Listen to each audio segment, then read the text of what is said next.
이걸 어떻게 지우지? 다 지우려면 저 제일 오른쪽에. 네, 자, 굉장히 잘 가르쳐줬는데 봐요. 선생님은 여러분한테 무언가 가르치는 게 아니고 여러분도 저한테 가르쳐주고 이런 걸 배우게 돼서 짜잔, 자 이렇게 나오는 거예요. 자, 그러면 이제 칠판 지우는 방법도 배웠습니다. 그래서 그럼 난 여러분한테 뭘 가르쳐드렸냐? 문학의 정의에 대해서 가르쳐드려야겠죠? 정답!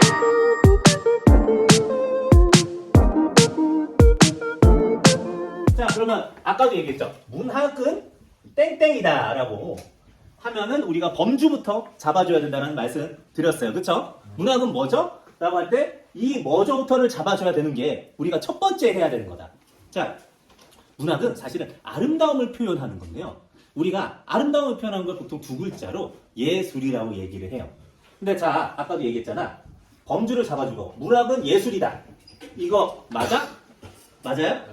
맞죠? 문학은 예술이다가 맞죠? 그런데 좀 아쉽죠? 아까 아쉬우면 어떻게 해주라고 했어요? 특징을 잡아주라고도 했어요. 그것도 정답이에요. 근데 그 먼저 해줘야 되는 것. 약간 범주를 좁혀줘라 라고 얘기를 했죠. 사실은 예술은 굉장히 많아요. 예를 들면 폭발도 예술이 될 수 있어요. 폭발은 예술이다 이거 누가 하신 말씀인지 알아요? 어딘가 들어본 말인 것 같죠? 네, 나루토에 나옵니다. 나중에 찾아보세요. 네, 그런데 여러분들 보시면 아름다움을 표현하는 방법은 굉장히 많죠. 예를 들면 노래나 연주로 표현하면은 이건 뭐가 되죠? 네, 음악이 되고요. 자, 그러면 그림이나 뭐 조각 같은 걸로 하게 되면 미술, 네, 좋아요. 혹은 뭐 움직이는 시각 매체로 보여주면은 영화가 될 수도 있을 거고 아름다움을 표현할 수 있는 건 굉장히 많아요. 근데 문학은 뭘로 아름다움을 표현하냐면 말과 글로 표현해요. 그래서 문학을 땡땡 예술이라고 얘기합니다. 문학은 무슨 예술이라고 할까요? 언어? 네, 맞아요. 정확했어요. 박수 한번 주세요. 네, 문학은 언어 예술이라고 얘기를 해요. 근데 이제 범주를 좀 좁혀줬어요. 아까 예술 때보다 훨씬 좁혀줬죠? 그럼 이제 그 다음은 어떻게 해야 될까?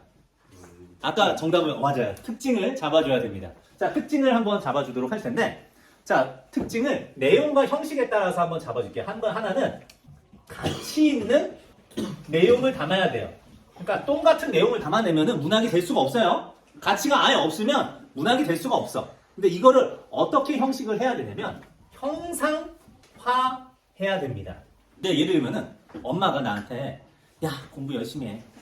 공부 열심히 하라고. 공부 열심히 하라니까? 이렇게 계속 얘기를 한다면 그건 문학일까 문학이 아닐까? 잔소리가 될 수 있죠. 문학이 아니란 말이에요. 그런데 예를 들면 권선징악. 착한 걸 권하고 악을 징벌한다. 즉 착하면 잘 살고 나쁘면 벌 받아요. 이렇게 하는 권선징악도 가치 있는 내용이긴 해요? 네. 가치 있는 내용이긴 한데 자, 이건 문학인지 아닌지 한번 여러분들이 한번 들어볼게요. 권선징악. 권선징악! 권선징악! 자, 이거 문학이에요? 아니에요? 아닌 것 같죠? 예, 그런데 이거를 흥부와 놀부같이 어떻게 하냐면요. 야, 옛날에 흥부와 놀부가 살았어요. 근데 흥부와 놀부가 하는데 제비가 날아왔는데 제비 다리가 부러진 거 흥부가 고쳐줬어요. 그런데 흥부가 그 제비가 물어온 씨를 했는데 이 박이 엄청 커져가지고 그걸 잘랐더니 어떻게 됐어요? 돈이 나왔어요. 아주 좋은 게 나왔지. 놀부가 그걸 보고 배가 아팠어요. 그래가지고 제비 보고 다리를 일부러 부러뜨렸어요. 그런데 그 제비가 물고 온 씨앗, 이 박을 키우니까 그 박을 잘랐을 때 뭐가 나왔어요? 도깨비가 나와서 도깨비 몽둥이를 흠씬 맞았습니다. 자, 이런 얘기로 했을 때는 우리가 마음속에 이렇게 상상의 나래가 펼쳐지면서 마치 그 그림이 그려지잖아요. 이렇게 그림이 그려지는 걸 우리가 뭐라고 하냐면 시각적, 감각적으로 느낄 수 있는 걸 형상화라고 해요. 그래서 똑같은 권선징악을 얘기를 했지만 형상화를 통해서 우리 마음속에 그려낼 수 있어야 뭐가 된다? 뭐가 된다? 문학이다. 자, 그러면 내가 이거 아까 우리 친구가 가르쳐준 대로 칠판을 지우도록 하겠습니다. 여러분들 대답할 수 있어야 돼요. 어떻게 하면 대답할 수 있지? 정의는 대상의 범주를 먼저 범주 먼저 잡아준 다음에 특징 키워드로 기억하면 여러분들은 암기가 된다고 했어요. 지우겠습니다. 자, 지웠습니다. 자, 여러분들 질문을 할게요.